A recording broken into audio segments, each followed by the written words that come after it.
Chapter 2, Sloka 4. Arjuna Uvacha. Arjuna Uvacha. Arjuna Uvacha. Katham Bhishmamaham Sankhye. Katham Bhishmamaham Sankhye. Katham Bhishmamaham Sankhye. Dronancha Madhusudana. Dronancha Madhusudana. Dronancha Madhusudana. Arjuna Uvacha Katham Bhishmamaham Sankhye Dronancha Madhusudana. Arjuna Uvacha Katham Bhishmamaham Sankhye Dronancha Madhusudana. Arjuna Uvacha Katham Bhishmamaham Sankhye Dronancha Madhusudana. Arjuna Uvacha Katham Bhishmamaham Sankhye Dronancha Madhusudana. Arjuna Uvacha Katham Bhishmamaham Sankhye Dronancha Madhusudana. Ishubhir Pratiyotsyami. Ishubhir Pratiyotsyami. Ishubhir Pratiyotsyami.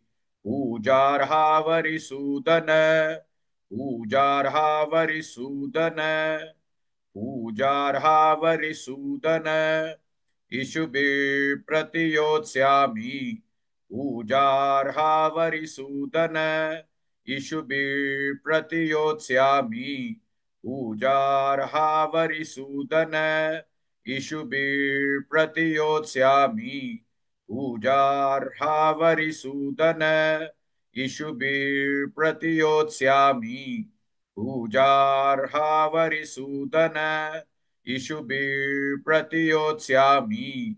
Pujarhavari Arjuna Uvacha Katham Bhishmamaham Sankhye Dronancha Madhusudana. Ishubhe Pratiyotsyami. Pujarhavari Please like and share this video because you could be instrumental in helping someone around the world recite the Srimad Bhagavad Gita, thereby helping them to have a life of unending opulence, victory and prosperity. This is mentioned in chapter 18, sloka 78. Yes, don't forget to buy my book, Leadership Can Be Child's Play. Namaste.